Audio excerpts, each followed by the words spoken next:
Hey, everybody, it's Frank Lopez, a real estate broker, here with Gary Yao. Hello, everybody. Hey, Gary, how are you? I'm good. Good, good. So, hey, Gary, I wanted to ask you a question. Hmm.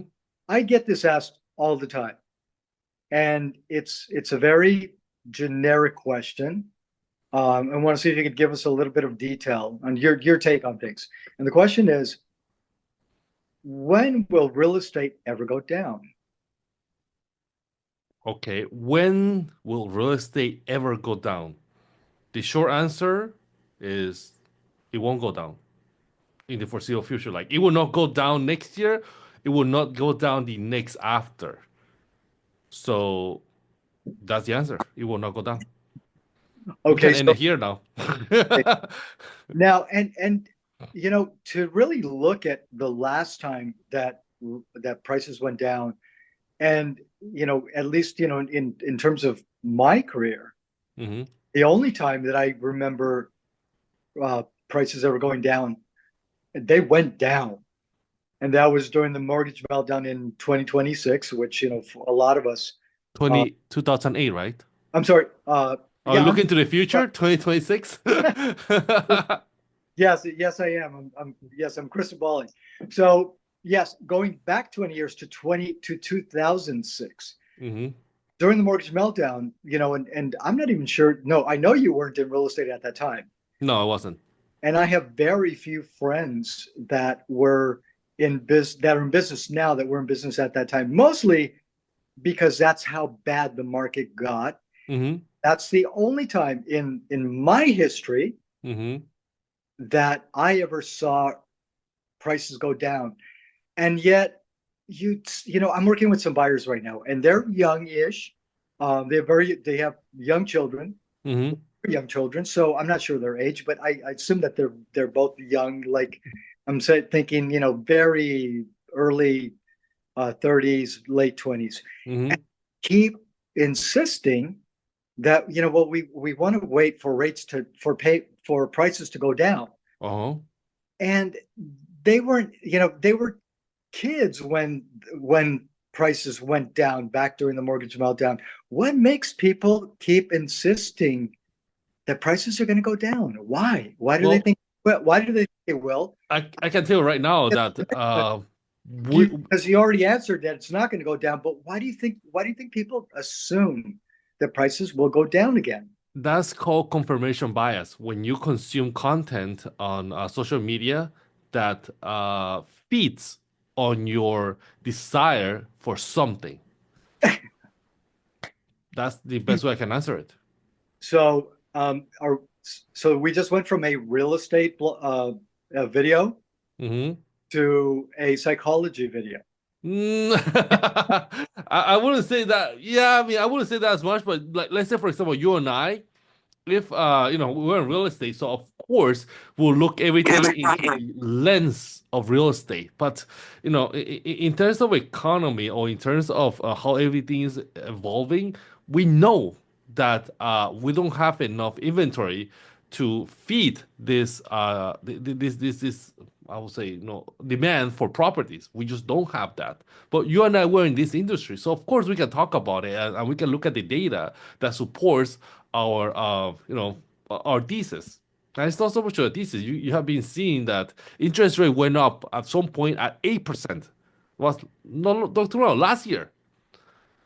And did we see prices go down? No. The only thing that happened is that prices didn't go up. That was the best case scenario. Prices stopped going up for a few months. Right, right. Yeah. So we interest rates more than doubled, and if there was ever a time where we would see a price drop, other than COVID, and we'll talk about COVID in a minute, but if there's ever a time, a recent time that prices would have gone down, that would have been it. It'll be last year. We're talking Yeah, about last, right. like, yeah, we're ending this year in very few weeks, in a few weeks, but let's say 2 years ago then. Like people still remember that. Like your buyers were not that young 2 years ago. So they can see that, okay, 3 years ago, interest rate were at 3.5, 4, and now we're at 8, and which were supposed to have a meltdown if there was ever at that time. That did not happen. Now, let me ask you this, Frank. Do you think moving forward in the next 12 months, are we going to see interest rates drop to 5? Oh, that is such a good question. And if we go by what the Fed said a year ago, then the answer is yes. Okay, so if, let's stop there. If interest rates drop to 5% mortgage rate, what's going to happen to pricing then? Oh, it's going to go through the roof. So what's going to cause properties to go down then? I know if 8% didn't do it, 10 then? 10%? Would that do it? You Uh, laugh because that's not possible. It's not going to happen. I don't think it's going to happen, but yeah, very unlikely that we're going to hit 10. Even 8% seems very unlikely because we're talking about rate cuts. So then what are we waiting for properties to go down? Let's say that we want collectively prices to come down. Let me look for the data that shows that, or let me look for that sliver chance of them going down. One would be foreclosures. Oh yeah, economy is bad. People are companies are not hiring. Therefore, if people lose their job, they're going to stop payments, right? They're going to stop payment on the property. 3 months after you don't make your payment, you get a notice of default. 3 months after, you get a notice of sale. 2 weeks later, you get a property sold in foreclosure. That's a total of 6 months and 2 weeks. right. Now, is that possible? Yes. Is it possible? Yes, of course. Is it likely? No. Mm, no. Here's a conversation I had not too long ago, in which I was looking into actually a conversation and a research. I was looking into like what is it that why properties in Southern California do not go on foreclosure successfully. Are you asking me? Yeah. Okay. The simple answer is there's again demand, Mm-hmm. such a significant demand for property that you can put a house in very bad condition on Mm-hmm. the market and get it sold in less than 30 days. Okay, so average price in property in Southern California is 800,000. If I have a property that is worth 800,000, but it requires 200,000 200,000 to fix. So I put it in the market for 700,000. Watch what I'm doing. Would I sell it for 700 or do I need to drop the price? Ooh, that is such a good question. I overpriced my property, but yet it's $100,000 less than Right. market value. And there aren't that many properties on the market. Yeah. Would I So sell it or do I need to drop to 600 then? again, quick answer. Will you have to drop it to 6? No way. People are going to get so excited about 7 that they're going to flock to it. They Mm-hmm. see it and they're going to say, "Oh, wait a minute. There's no way that, I pay 700 for this house because it needs a lot of repairs, but it's the cheapest house on the market." Yeah. So Yeah. maybe I offer 680. Maybe I offer 670. But still overpriced though. Still overpriced. Yeah, still overpriced. So what are the chances of you selling it for an overprice? So anything over 600 is you're already making your money. You're already profitable. Right. So what are the chances of you selling it for over 600 then? Good. Very good. High. Exactly right. Most likely because people are just blindly buying the property. Like, I will fix it later, but this is such a good price, right? And the banks will lend you the money because they need it in business. Like the mortgage industry and the real estate industry is hurting for business. So yeah, that transaction is going to happen. So Yes. so the foreclosures it's not the answer for properties to go down in value because you can just put it in the market and just drop a little bit, not even fair market value, just drop it a little bit and you'll be profiting on it as is. Right. Right. So yeah. Now here's the other thing. Okay, so prices are going to go down if foreclosures go up. We already said that that's not going to happen. Nope.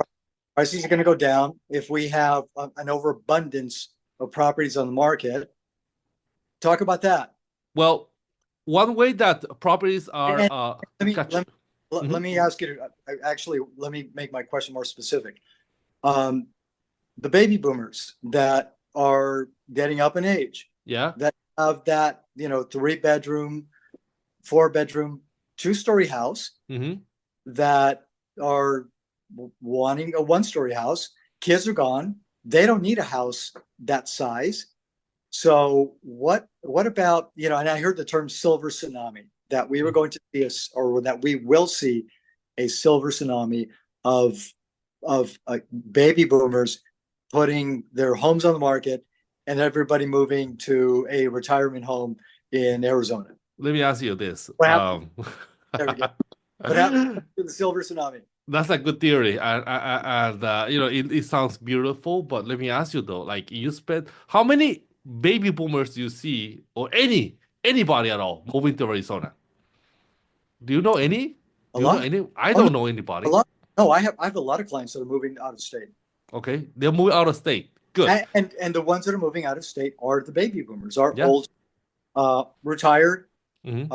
house is paid for. And so I do have a lot of out of state customers Hmm. that are out of state. Um, and Okay. No, so, but it's not the silver tsunami that was predicted. exactly. Why? Well, let me ask you. Like in the city centers, you go to city centers in LA, downtown LA, anywhere from to the west to the east, anywhere where it's a bunch of properties, right? Or it's like the congestion is so high. Have you seen multi-generational people living together? Yes. Yeah. Do you think that trend is going to go away? No. No. Exactly. No, now we see that it sounds nice and everything, but you have to keep in mind that if you're a parent and you see your kids and your grandkids struggling, most likely than not, you're going to take measurements to give or measures, yeah, measures to No. give the property to your kids. How often have you heard that? Oh, I'm not going to sell because I want to inherit my property to my kids. It's happening. Yes. It's Yeah. happening more often than not. And in order to buy a property right now, have you seen that the co-signers are most likely than not the parents? You have like instead of husband and wife, you have husband, wife, mom, dad, uncle, auntie, cousin, all bunched together in the title, so they can buy property. Yes. Yeah. Proper. Yeah. Just to qualify. Yes. So even if and one more thesis, so I can complete this thought is that um, do you see the population here in Southern California increasing? I know they're going to say that there's a lot of people moving out, but yet the younger population, do you think that the young population here in Southern California is it increasing or decreasing? Uh, for Southern California, LA County specifically, it is definitely increasing. We're definitely seeing a continued migration into LA, um, for a, for a number of reasons: employment, technology. Right. Uh, I don't want to call you Frank, but I don't care about the reason. The reason is opportunity. But what I'm okay, saying, the younger generation, do we have more influx of young? My point is, we have more influx of younger people coming in than leaving, and the ones that are leaving are retiring. But I would like to find out the numbers, but the census shows that we have more younger people coming into Southern California than leaving, which means that was going to be a workforce that's going to provide for the development of the economy here. And and those, yes, go ahead. no, I was going to say, and not only younger, not only just not that they're only a younger demographic, they're a affluent demographic. Yes, yes, They're the people that are coming here. Again, I think you chose the perfect word, opportunity. yeah, Opportunity here in Southern California that you won't find this all the scenario of employment, weather, location, quality of life, traffic aside, of course. Um, but it's there's so much here in Southern California that will attract the brightest and the best younger people, and and with that influx, will are we ever going to see a large amount of inventory, or an overabundance of inventory, or of homes for sale? Now with that influx, now with that those buyers coming here, yeah. those young people coming here looking to buy a home. Yeah, and with that, let me ask you another point. Retirement. How many people can afford to retire today? 65. I have seen reports where the baby boomers are going back to work because they thought that the retirement package that they thought that they would receive is no longer available. It's not affordable. It's not going to the number one fear that the baby boomers have is that they're going to outlive their savings. So how many can really say that they're going to retire?